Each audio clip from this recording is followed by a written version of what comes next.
जरा सोचिए, एक ऐसा लड़का जिसके माता पिता अलग हो गए और उसकी परवरिश उसकी दादी ने की, और यही लड़का आगे चलकर इंडिया के सबसे बड़े बिजनेस एम्पायर्स में से एक को लीड करता है। ये कहानी है रतन टाटा की, एक ऐसा नाम जिनकी कहानी बिजनेस की बैलेंस शीट से कहीं ज्यादा बड़ी। ये सिर्फ एक लाइन नहीं है, ये एक फिलॉसफी है, एक ऐसी सोच जिसने रतन टाटा के हर फैसले को शेप दिया, चाहे वो दुनिया की बड़ी बड़ी कंपनियों को खरीदना हो या फिर एक आम इंसान के लिए कार बनाने का सपना। और आज हम इसी फिलॉसफी को समझने की कोशिश करेंगे। तो चलिए इस सवाल का जवाब ढूंढते हैं, उनके जीवन के पन्ने पलटते हैं और देखते हैं कि कैसे कह सकते हैं एक सिंपल सी शुरुआत ने एक इतने बड़े विजनरी लीडर को जन्म दिया। हर महान लीडर की एक ओरिजिन स्टोरी होती है ना?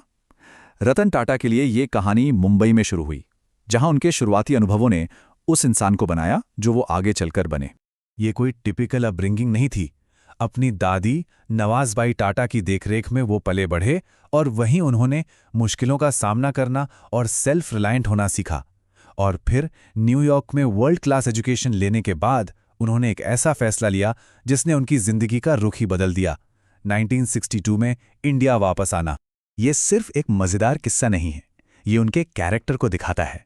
जमशेदपुर में फैक्ट्री के फ्लोर पर काम करके बिल्कुल जीरो से शुरुआत करने की ये जो इच्छा थी ना, वो उनके पूरे करियर में उनके साथ रही। और इसी ने उन्हें एक ऐसा लीडर बनाया जो अपने लोगों को वाकई में समझता था।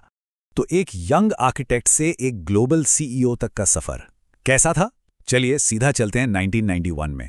वो साल जब उन्होंने टाटा ग्रुप की कमान संभाली और एक ऐसे ट्रांसफॉर्मेशन की शुरुआत की जिसके बारे में शायद किसी ने सोचा भी नहीं था। 40 गुना, ये सिर्फ एक नंबर नहीं है, ये एक रेवोल्यूशन है। अपने 21 साल के टेन्योर में रतन टाटा ने टाटा ग्रुप को एक ऐसे स्केल पर पहुंचा दिया जो पहले सोचा भी नहीं जा सकता था। और रेवेन्यू के साथ साथ प्रॉफिट्स भी आसमान छू रहे थे। 50 गुना की ग्रोथ, ये उनकी कह सकते हैं बोल्ड सोच और जबरदस्त डिटर्मिनेशन का सबूत था।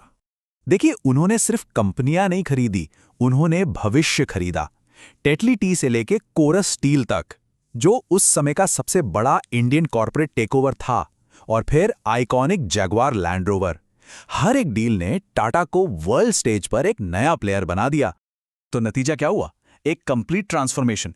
रतन टाटा की लीडरशिप में टाटा ग्रुप एक इंडियन कंपनी से एक ग्लोबल पावर हाउस बन गया। सोचिए, 65% से ज्यादा रेवेन्यू इंटरनेशनल बिजनेस से आ रहा था। लेकिन हर कहानी में एक ट्विस्ट आता है, और रतन टाटा के लिए वो ट्विस्ट थी नैनो।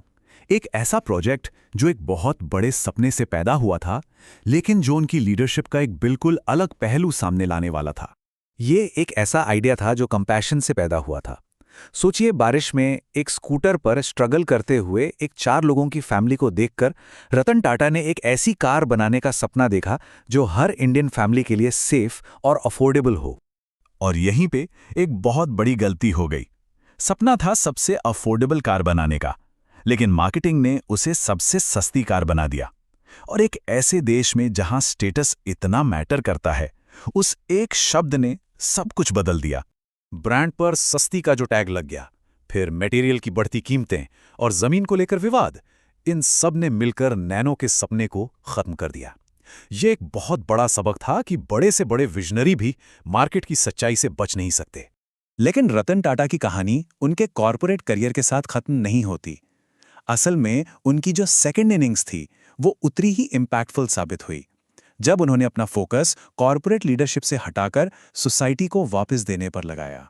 वो सिर्फ एक इन्वेस्टर नहीं थे, वो एक मेंटर थे। ओला से लेकर पेटीएम तक उन्होंने इंडिया की अगली जनरेशन के एंटरप्रेन्योर्स को आगे बढ़ने में मदद की। सिर्फ पैसा नहीं दिया, बल्कि अपना कीमती विजन और गाइडेंस भी दिया। और ये उनकी फिलॉसफी का निचोड़ है। उनकी वेल्थ का करीब 65% हिस्सा टाटा ट्रस्ट के जरिए फिलैंथ्रफी में चला गया। ये इस बात का सबूत है कि उनके लिए बिजनेस हमेशा एक बड़े मकसद को पूरा करने का एक जरिया था।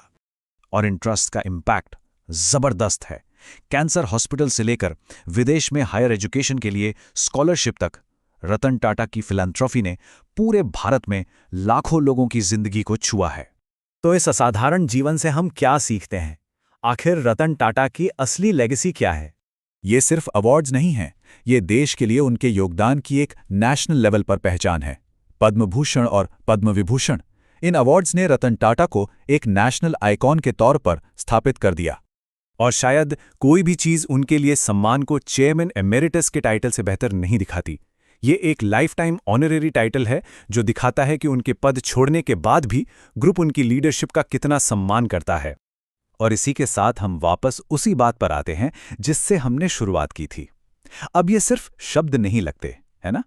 ये एक पूरी जिंदगी का सार है।